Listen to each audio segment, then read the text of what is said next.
Goeie aand allemaal. Hoe gaan dit?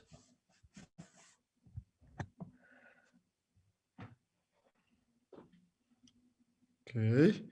So Tombi, Ben, please make sure everyone's here. And then we'll be good to go at past.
Hawu, Bhemani angisakwazi. Hey, ayisazana isihlalo. Yazi impela bese ngizobuza ukuthi bakuntshontshile noma bakulutha nawe. Yilama komiti amaningi engihlala kuwo. Hayi man. Angeke Angilutheki. Sengithi bakulutha. Hayi no ngikhona at least. I actually forgot about him. Is it? Just like that. Out of sight, out of mind. Wow. You know, exactly. Typical of Ben to be so blunt. Yeah, no. Typical of him. Better than being a liar. No, true, most definitely. All right. Are we good to go? Ben, looks like it. It looks like it, yeah. Yes, Chairperson.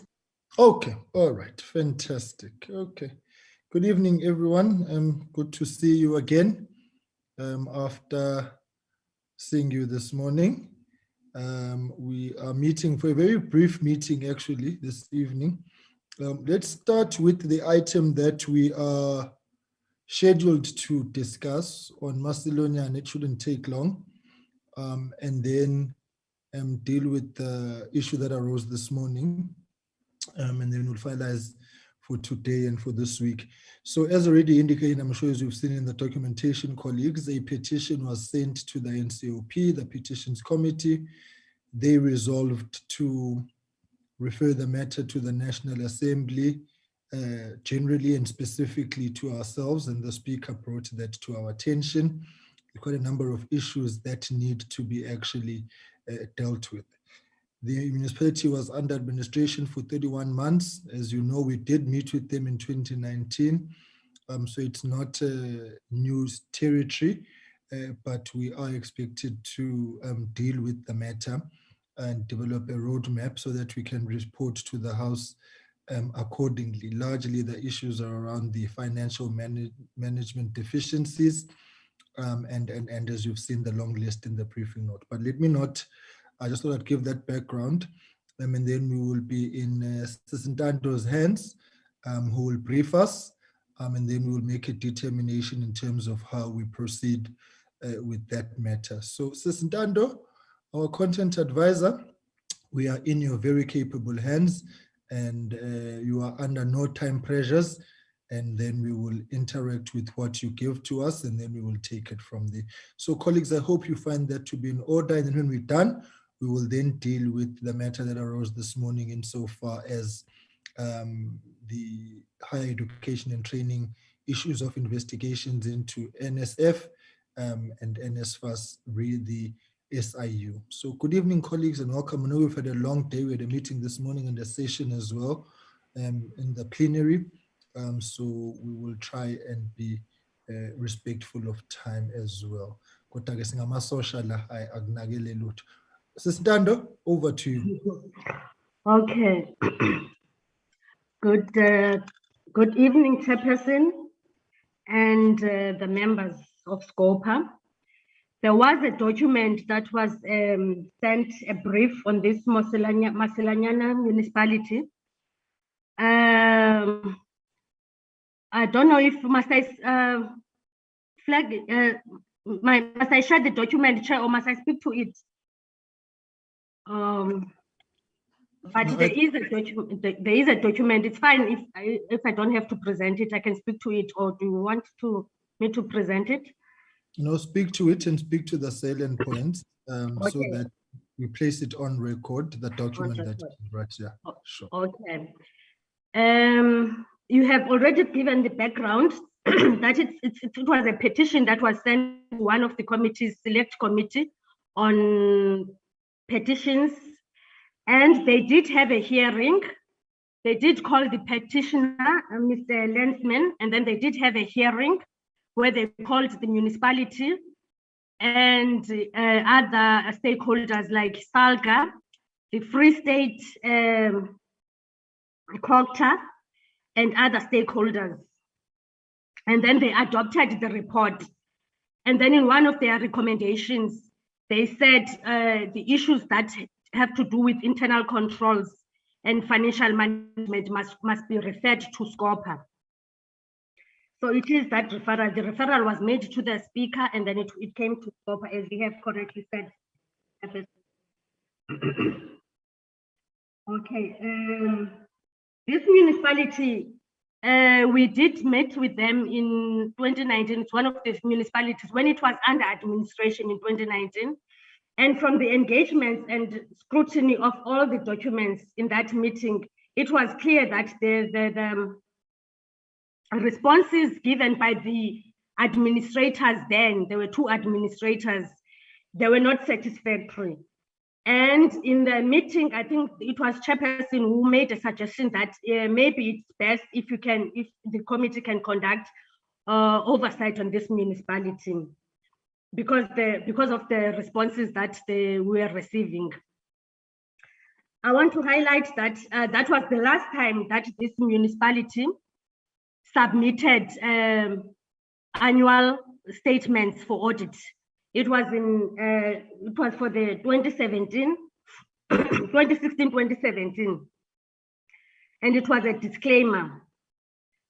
For 3 financial years, there was nothing, no audit was done for this municipality because they didn't submit the annual financial statements to audit as required by the Municipal Finance Management Act. So there is no audit outcome for 2017, 2018, 2018, 2019, and 2019, 2020. So the administrators, that's what the AG said when he presented the general audit outcome for 2019, 2020, that the administrators, they didn't implement sustainable systems and strong internal controls. Recording in progress. Okay. So what's the issues that are the challenges that are addressed in the petition are what the Auditor General has been raising when we met with them, when they briefed us for the 2016-2017, the instability, the high vacancy rate, especially in finance, and the reconciliations not done, the lack of supporting documents. Then, and another thing is the municipality owing ESCOM, the issue of ESCOM debt. It's one of the issues that the Auditor General raised. And then there's also they've got long overdue ESCOM debt and instability. So that is the information that we have based on the 2016-2017 audit that was done by Auditor General. Another thing that the Auditor General raised for the 2019-2020 is that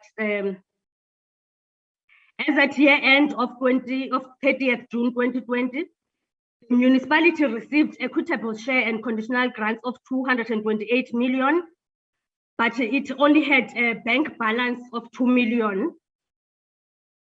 So there's that thing that is not sustainable. The finances of the municipality are not in good standing.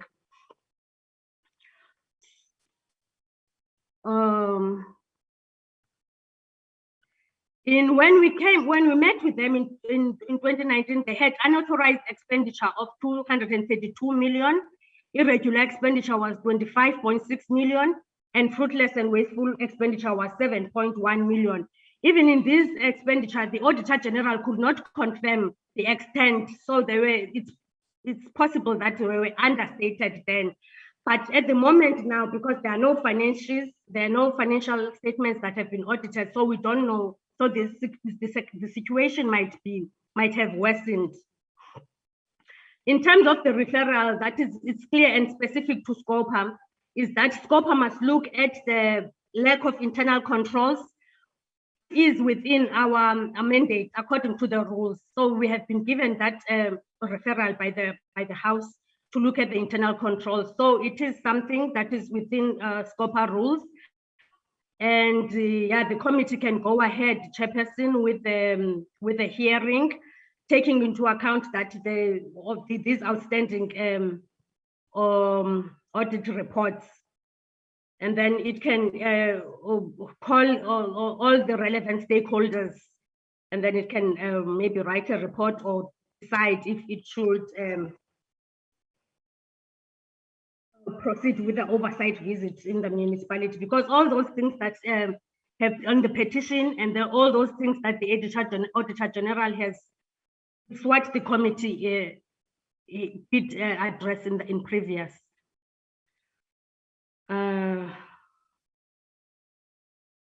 So let me summarize it like that, Chairperson. I don't know if there's more information that you'd like me to.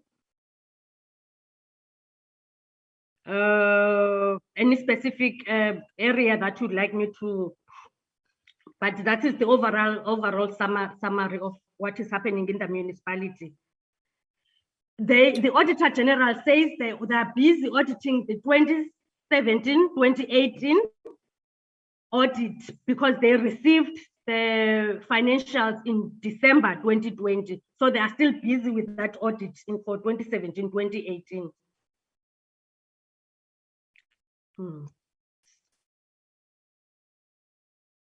Okay, Chairperson. That's the situation of the municipality. What the Auditor General is saying, what the petition is saying, that's what is happening.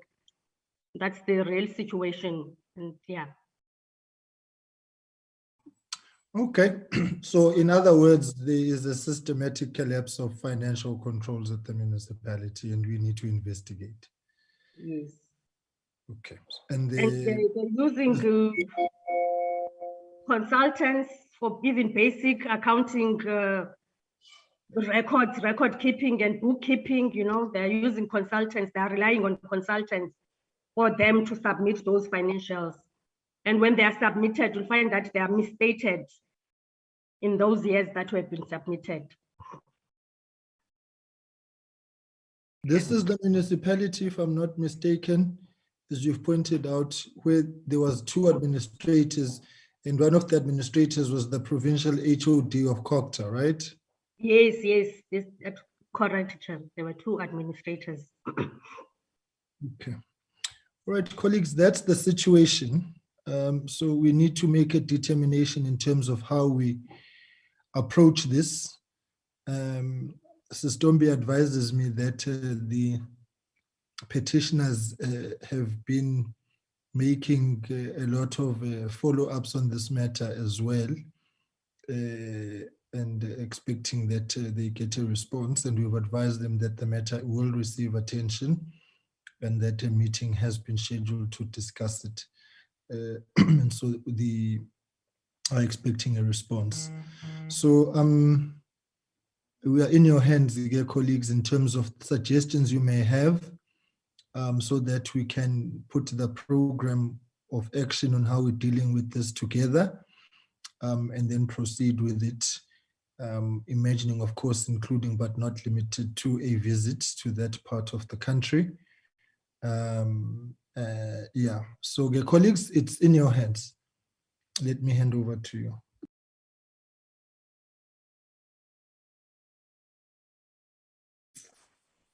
Chair. Honorable Hatebe with an H, you may proceed. Yes, let me just make up for the lost time. There are a few things, Chair. The Cocta National conducted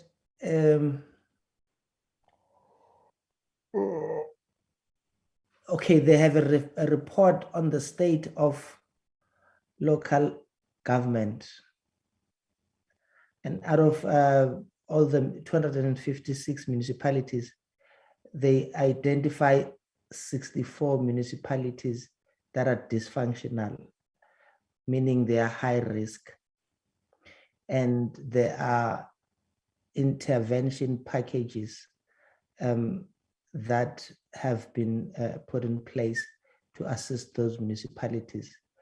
This report was tabled before Cabinet, and Cabinet mandated COGTA nationally and National Treasury to deal decisively with those municipalities. I'm not too sure whether Masilonyana, in fact, it's obvious that Masilonyana would fall within those municipalities. So mine would propose that we first get COGTA to also come and share with us their findings and what are the issues in terms of intervention, so that we get the whole sense of what exactly is happening in Masilonyana. So whether or not there are intentions of dissolving these municipalities, because part of the recommendation was that if they're of the view or of the opinion that those that are dysfunctional needs to be dissolved, they must act accordingly. So once we have that report from COGTA, we can then call or visit that municipality to get a true sense of what is happening, because the issues are no longer political, they're also administrative. So to save cost for the municipality, it will be ideal for us to visit that municipality.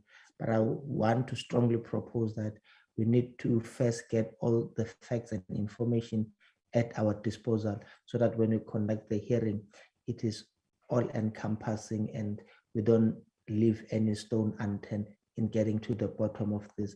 Those that are responsible for not submitting the financials and those that have continuously squandered the equitable share ought to be brought to book. So that will be my suggestion, Chair, for now. I have not had an opportunity to interact with the report of Ntando. I was just listening to it for the first time. I have a recollection of what transpired when we went there. So my proposal will be first COGTA, then we conduct an oversight, followed by the hearing. Thank you, Chair. All right, thanks, Honorable Hadebe. Mam Tolashe?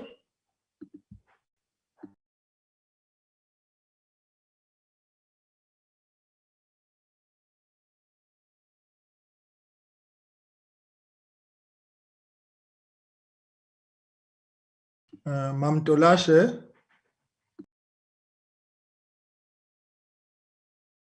Thank you very much, Honorable Chairperson.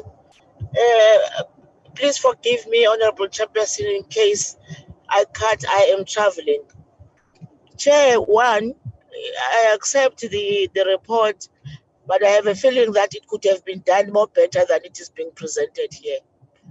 I guess in future our officials can do a better job than this that we are receiving. Two, Chair, when we have all this, I think this that is being proposed by Honorable, the young person, of getting a report from the COGTA. I think it could have been done also before this meeting. The third one, Chair, is that I hear that COGTA presented a report to the Cabinet and Cabinet is doing something about it. I hope, Chair, the Cabinet will be able to look at the challenges that these municipalities are facing holistically. I'm saying holistically because some of us, we have an experience of why these and reasons why these municipalities are collapsing. I guess the solution is not going to be the one to dissolve, but the solution is how these municipalities are being structured insofar as redemarcation is concerned. I hope the Cabinet will look at that, because Masilonyana, even if you dissolve it tomorrow and go for election, you'll get the same end product, because that municipality will forever rely on grants because it does not have any kind of a tax base. So I really would want us to raise those issues, Chair, so that we don't just go around and dissolve. Chair, the fourth one is that I'm not sure why this matter is being brought before us. If the audit outcome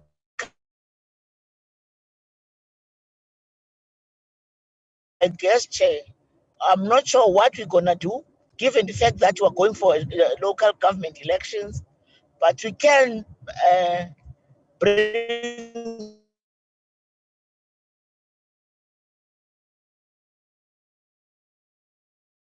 them back, whether we get to the area or we call them in. But in the center of the problems of this municipality, remember, Chair, that that means from this, which that alone created a problem. So I'm saying, Chair, we might follow a route of having our interaction with municipality.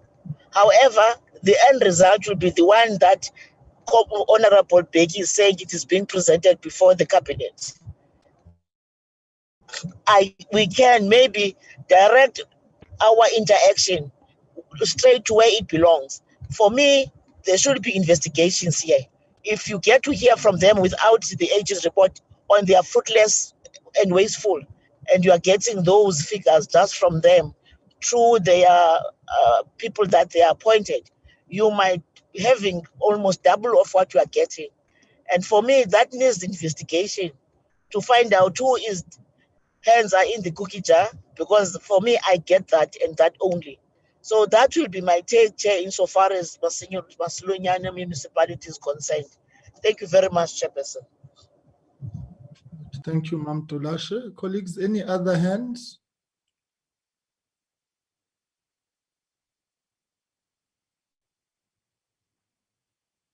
All right.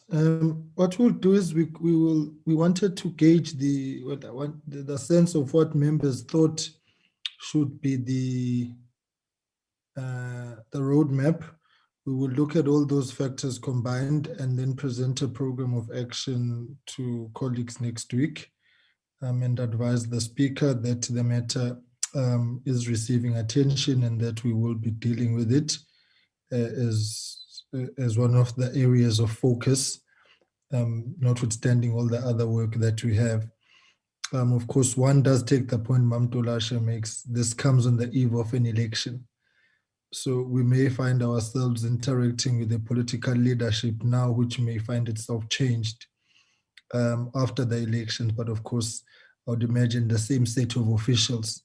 So we also need to consider that.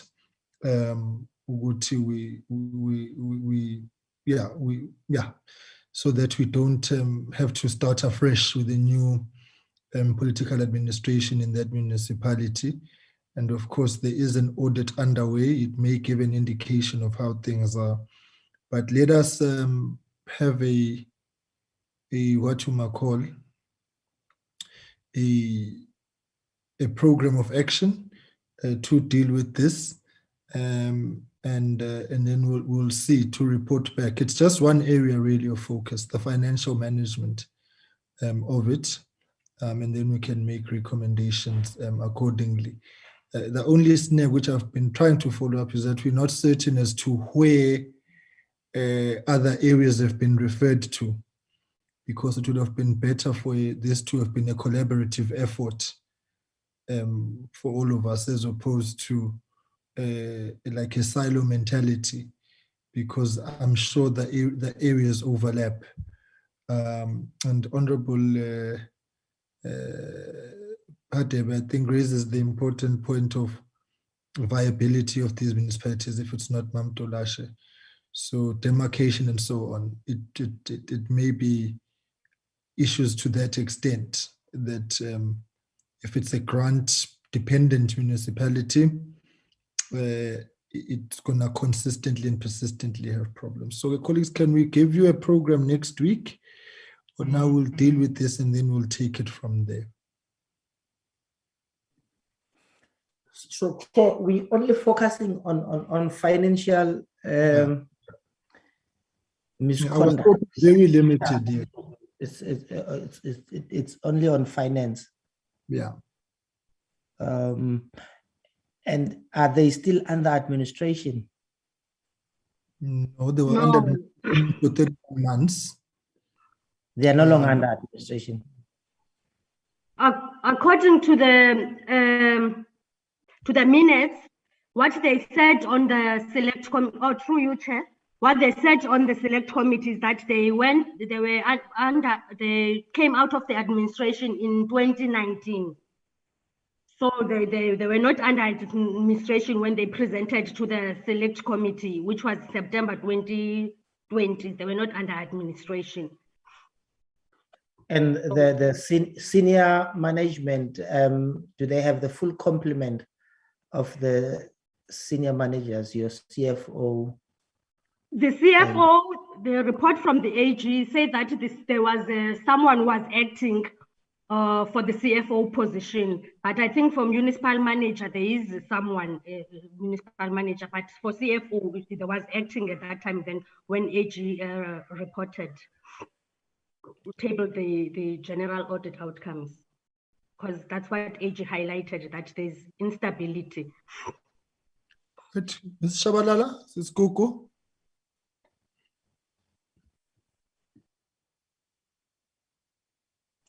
Good afternoon, Chair. Good afternoon, honorable members. There is information I received from the Select Committee on Appropriations, where they had interactions with Masilonyana Municipality earlier this year. And according to the information they shared with the committee, they said the municipal manager is there. The CFO position is vacant, and it has been vacant since November 2018. And then the other positions are filled. So the two positions where there's a vacancy, is the CFO position and the Director of Corporate Services. It's only those two.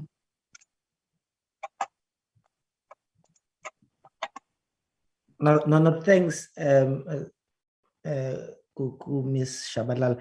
So, Chair, I'm asking this on the basis of us having to hold someone accountable in terms of the financial management. If the CEO is not there, we might find a situation where we are sent from pillar to post in terms of accountability. But I find comfort in the fact that the accounting officer is there, the municipal manager, and he or she has been there since, you're saying 2019, if I heard you correctly, Sis Kuku. I'm not sure when the MM was appointed. It's the CFO who has been vacant for since November 2018. Okay, so Chair, those are the issues that we'll first have to get detailed information on, so that we don't embark on a futile exercise. We are told that the person responsible for XYZ is no longer with the municipality. Those that are there currently, they've been there for a short space of time. So all those effects and information will be key and critical for us moving forward to identify who was in charge when and for how long have they been in charge. Is there any reasonable cause for us to hold them accountable in terms of the state of the municipality as it stands?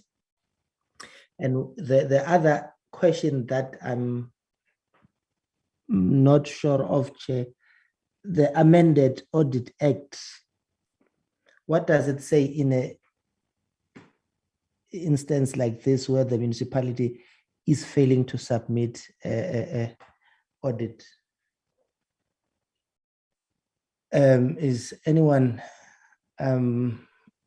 aware of any? The PAA gives a mandate to the AG insofar as material irregularities, and I would imagine those arise out of an audit. So here you are dealing with a far more complex matter in that you have not had an audit for 3 years as well. So it's all those things. But like I was saying, let's take all the factors that have been presented and develop a roadmap, and then we will present it to the committee on all the people whom should be actually consulted, and then we will take it from there. At least there's a sense now of the committee's direction. My only issue is that the scope is very, very limited, and so we need to trade with that particular caution. All right, so next week we will circulate something and members can make an input to it, and then we get the ball rolling. Okay, thanks, Chair. All right. Stando, Kuku, thank you very much, ladies. Always a pleasure. Thank you for your the information you have provided to us. Siyabonga kakhulu. Siyabonga. Sorry, Chair, has this information been circulated to us? I haven't been. To my knowledge, it has. Okay, no. Excuse my ignorance. I have. No, it's okay. There's no ignorance. You are dealing with a lot of committees, and you are also the COCTA points person, so it's fine. The information will reach you in tray again in the event that it may have not, you've not seen it. It's okay. It will be circulated to you. All right, colleagues. This morning we had the issue around SIU and the investigations into NSF and NSFAS. And there was a brief brief discussion insofar as how we could handle the matter that I had and Stombi with legal following that meeting. And I would suggest that we get an opportunity for them to come and brief us on the options that are available to the committee insofar as the matter is concerned. In their view, it is also possible for us to make the recommendation of SIU. However, it will now have to be considered within the context of that a process is underway. So of course, it was short notice for them and they are unable to be here. So I would request in colleagues that we hold that matter in abeyance and Parliament Legal will pull through. We'll be sending them the draft minutes because we've not adopted the minutes of that meeting that we had on the 18th of May with Higher Education, Training, Science and Technology to deal with this matter. And then we'll make a determination then. So that's the request I had for colleagues, and then we'll take it from there. I mean, two colleagues rather. Because of the complexities that actually arise of the situation we are in, so that we can take an informed decision.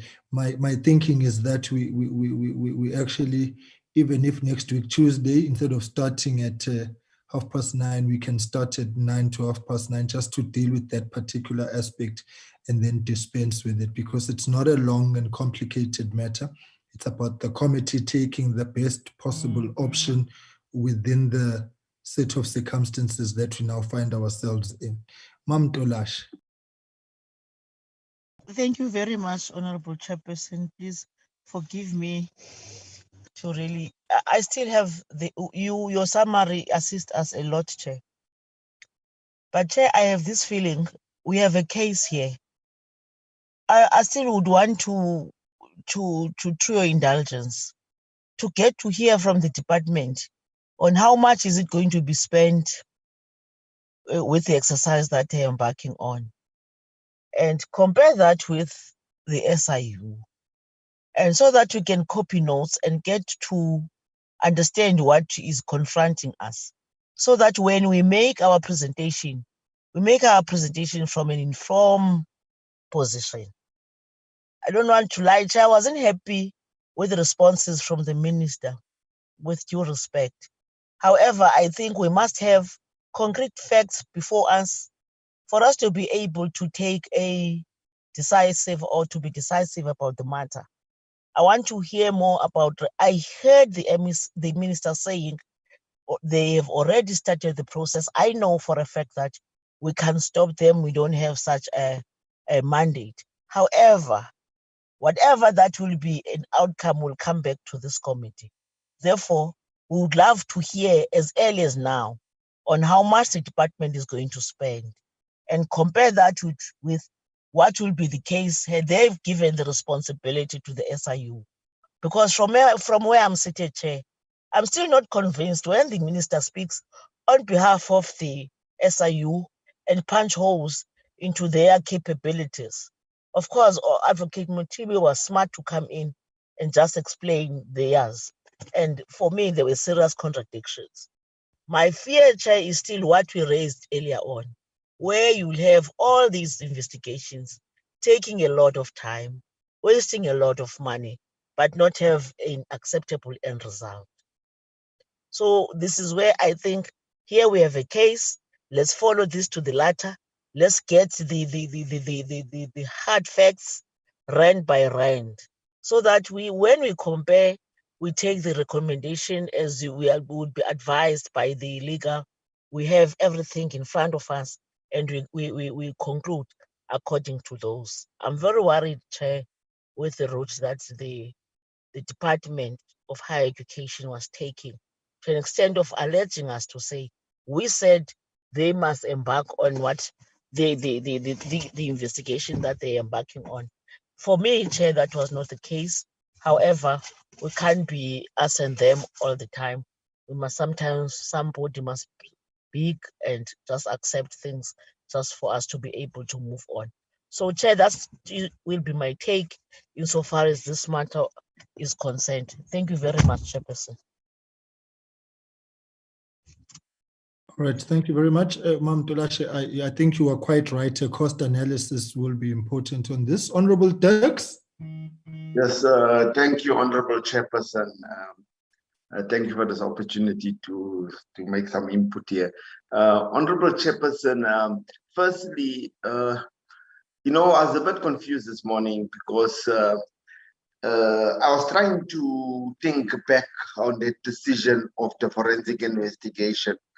I do not know if SCOPA said there must be investigation in the department, or whether they said the department must do a forensic investigation. I don't think we asked that the department must do an investigation. If my memory serves me correct, I believe that it was the minister who actually volunteered that he will do a forensic investigation. So I don't think it's actually SCOPA that said, go, minister, go do a forensic investigation. That's the first point there.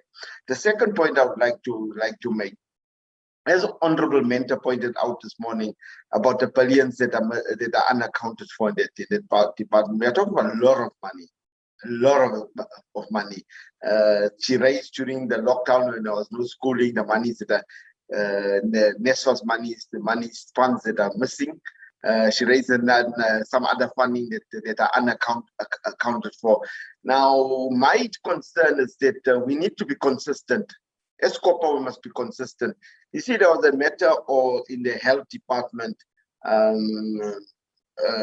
also of expenditure regarding the media liaison company, and the SCOPA allowed SIU to do investigation.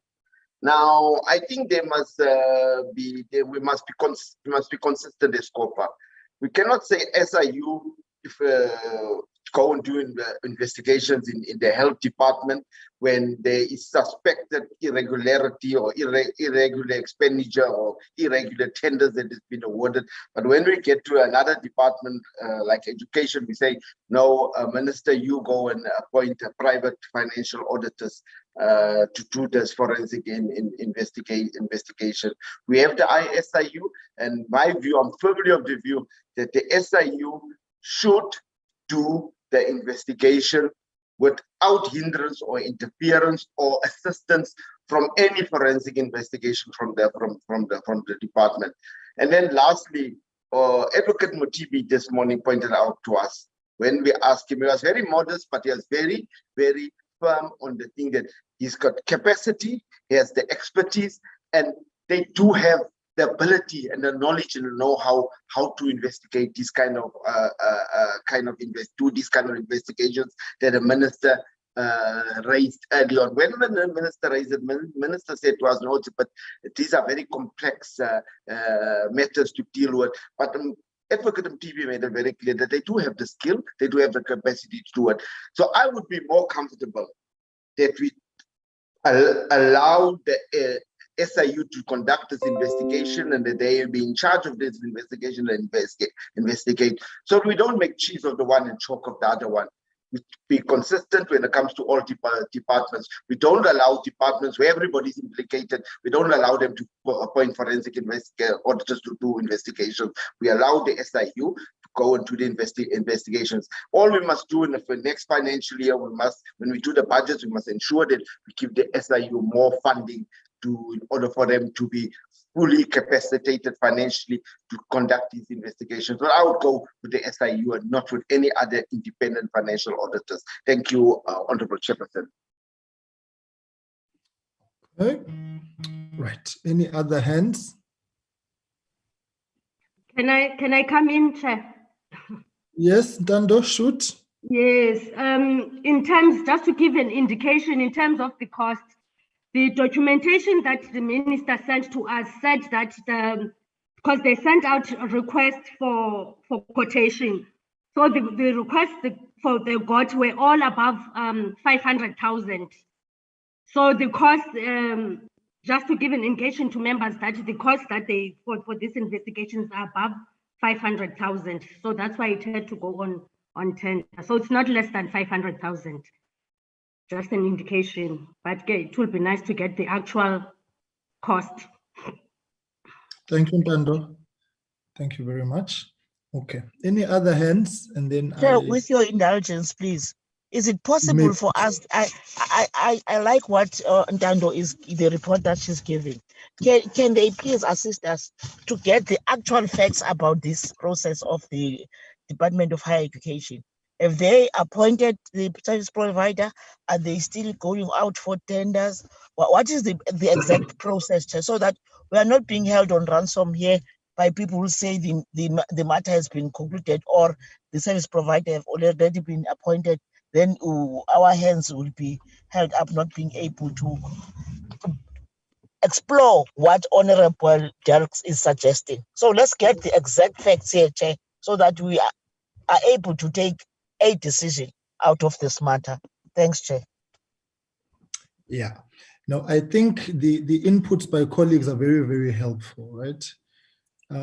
Like I was saying, Parliament Legal is now going to give us guidance on the best legal possible way for the involvement of the SIU, given the fact that a process in one way or the other is underway. And so that's what I was asking for. And I think the questions that have been asked would Ben and Sistombi, please note them so that we can get these immediate responses from the department. You can send through the correspondence, in fact, tomorrow.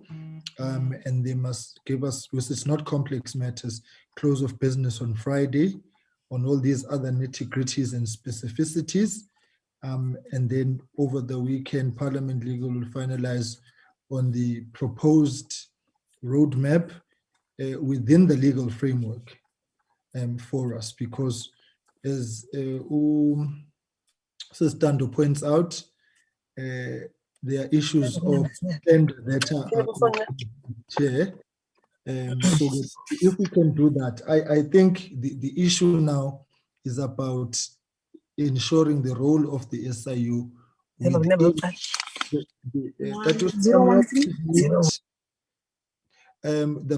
ours is to now find the best legal possible route for the involvement of the SIU, notwithstanding the fact that the ministry and the SIU have committed to an interaction and an engagement, because the roadmap of the department was to say once the investigation is done, and I'm paraphrasing, the SIU would then take over at that point for the purposes of implementation and the referrals to law enforcement agencies and so on.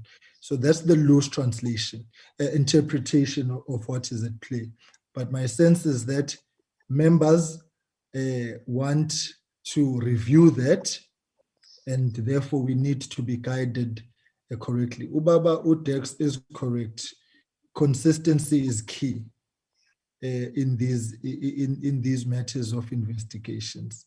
and we must not be found wanting and compromised by having one rule for X and another rule for Y.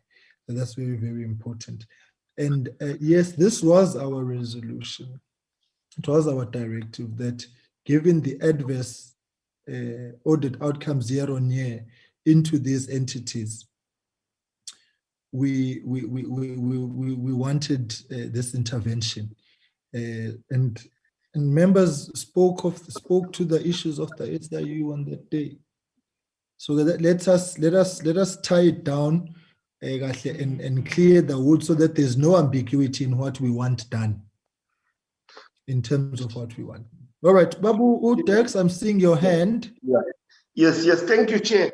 Chair, I'm just reading a report here now that on the 17th of April 2021, this year, it's 2 months or so ago, the President did authorize an investigation on NSFAS, investigation by the SIU, but for the TVET college in Johannesburg Central. Now the Tibet in Johannesburg Central, he authorized it. Now for me, that is very piecemeal, that you have authorized investigation for a particular Tibet in Johannesburg, a NSFAS investigation. So for me, it seems too much piecemeal, because I think the NSFAS, the problem is the whole NSFAS nationally and not at particular campuses. So I do not know how we can deal with that matter where the President have already authorized some investigations in the NSFAS. No, I'm aware of that one. The one that here, a motivation has been sent to the presidency. Insofar as the issues that we had raised, it now needs sign off so that they can begin. So it will look, it is large. What we want is work into the audit outcomes. Chairperson, sorry to interrupt you, Chair. Chair, I asked a question this morning, yes, and I was very confused, and I decided not to pursue it because I thought maybe I'm out of order, because I was asking that have an application been made for an investigation, and if that application has been made, where is that application currently? Because the African TV informed us that it goes via the minister, and then must first go to the minister, and then the minister will sign it off and to the president, then the president eventually sign it off. So I wanted to find, I was asking a question, was the application made? No one responded to me, not the minister, not the SIU. Then I also asked where's that application currently, because I wanted to understand if that application was been made, is it stuck in a ministry with a minister, or where's that application currently for a application to make to do this kind of investigation? That issues the secondment agreements which need to be signed. There was no clarity, you're quite right, as to where is that secondment agreement. So Sis Ben would, Ben and Sis Tombi. I know you're tired. Ben and Sis Tombi, just note that Sis birthday. It's been a long day. It's been a long day. But Ben, as a Stombi, note that, and we'll get clarity from the SIU as to how far the conveyor belt of authorization they are, so that we can ascertain whether the secondment agreement has been signed for the motivation, because that's the process. So I think that will be fairly easy. I would hate to do an informal process of phoning the head of unit. Let's do it formally and get it like that. Mam Tolash. Thank you very much, Chair. To an extent, your summary does assist. However, the Comrade Dirk is pointing into very important issues that brought what we want to know. I think let there be those questions directed to the department, and so that they can respond to those direct questions, so that we can expand on what you would want to achieve, Chair. All the questions that Honorable Debs is putting forward should be sent back to the department ministry. Let them respond within a very short space of time, so that when you look at all this with what will be the advice from the legal, we deal with this matter in a holistical way. That will be my take, Honorable Chairperson, because indeed, as he is correctly saying, this is on piecemeal basis. Maybe we did not realize this, and it is coming to us now. We should consider it and take a decision that will be able to address all the concern and really keep the issue that you raised of being consistent, and you also summarize on this. That will be my take in seconding what Honorable Det was saying and agreeing with your summary. Thank you, Honorable Chairperson. Okay. Babu Somya?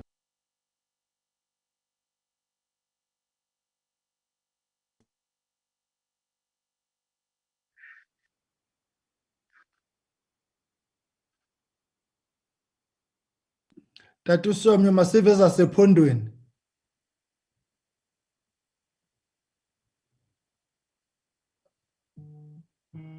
All right. Sister, can you just check up so that we can tie on this matter down?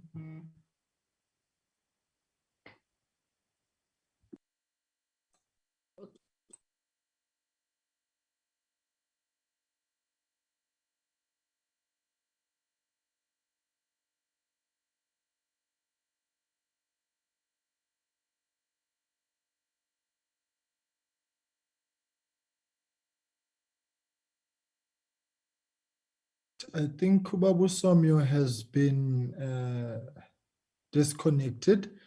All right, colleagues, what I will do, I will interact with him, and if there was any issue specific that he wants to put into the pool of issues, we will take it from there.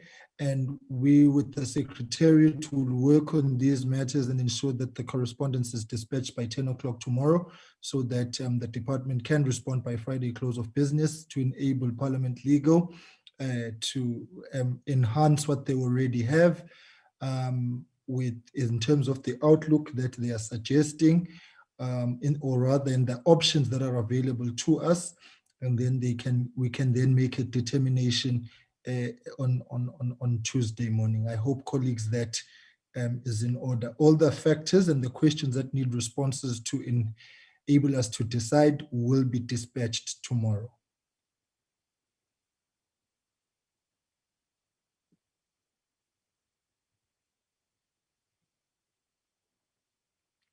All right, I see Babu Samya is back. Tatu Samya?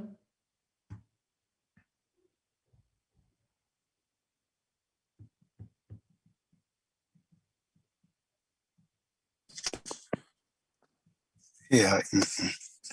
Tatu Samya, right, now we can hear you.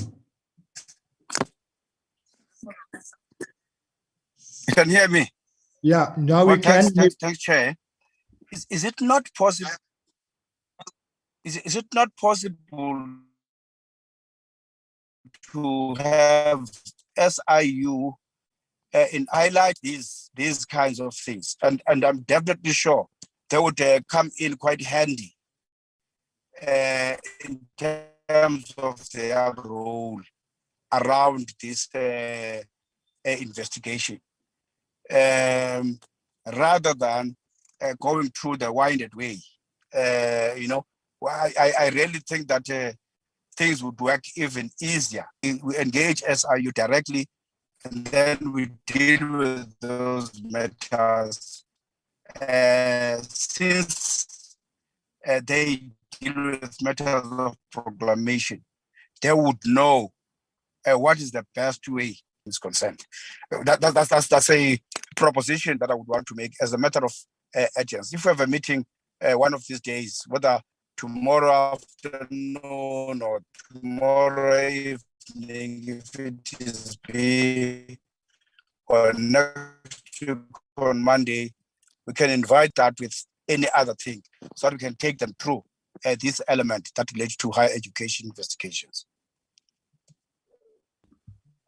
Okay, no, that is fine. That can be arranged, and I will engage with the SIU on that one, and then they will indicate. So we'll facilitate, and within the meeting days, we will have that meeting.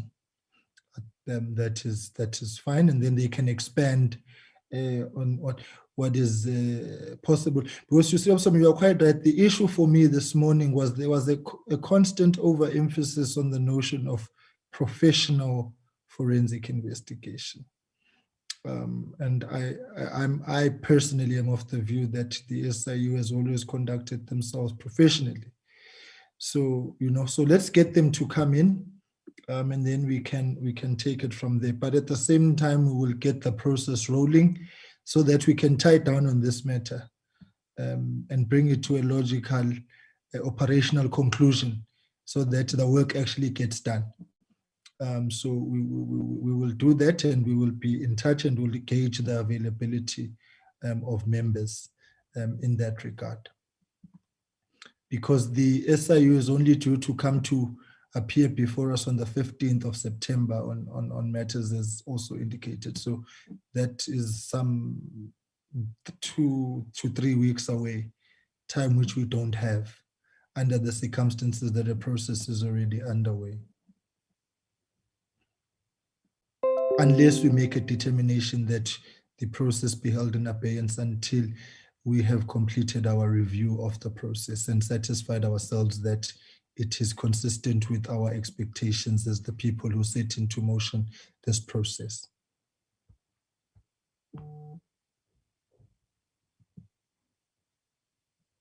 Colleagues?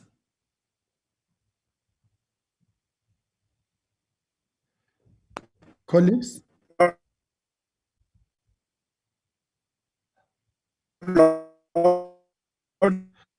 Oh, okay. Colleagues, Sistombi advises that, see, we're meeting with the SIU on the 1st. Babu Som. Why can't we allow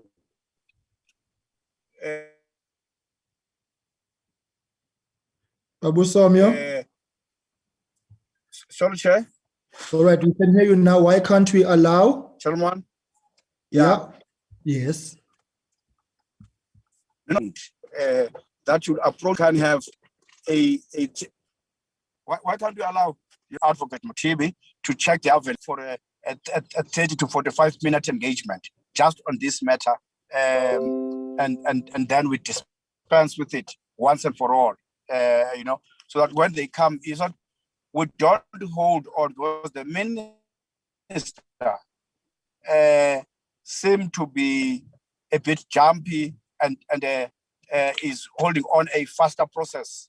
So it will be good that we don't delay any other involvement as we propose of the SIU within that frame of enthusiasm that they have to investigate faster, one way or the other. So it will be better for us to deal with these things in that fashion. All right. So we allow you. Let me, I suggest that I'm trying, Sistombi is communicating, right, she's advising that we're meeting with the SIU next week, Wednesday. So if that is too far out, let's do this. You can communicate with the minister to hold this matter in abeyance and advise him that we are reviewing the process. And once we have gone through our necessary consultations, we'll advise on the way forward.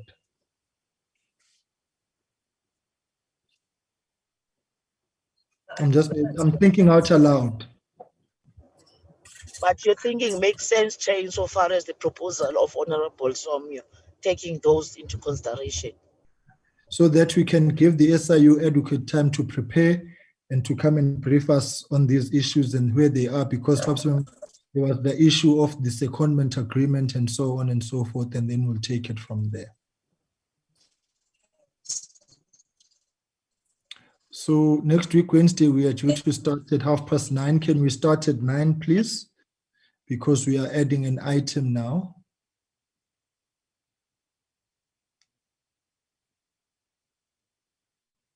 Colleagues? Yes, Chair, we accept your proposal because Okay, so colleagues, let's do that. In the meantime, with the secretariat, myself, we will facilitate all these things and we will consult as and when is necessary and applicable to get your concurrence and your guidance so that by next week, Wednesday, we are in a position to make a final decision on this matter. All right. Right, thank you very much, colleagues. The notifications and documentations for next week's meeting system, please make sure that they reach all the members in good time. And then we will meet for our meeting next week, Tuesday at 9:30 as per the program.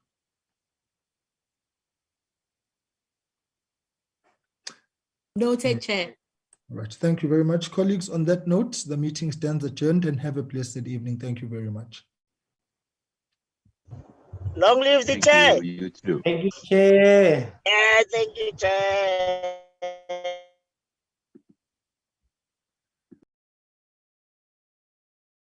Recording stopped.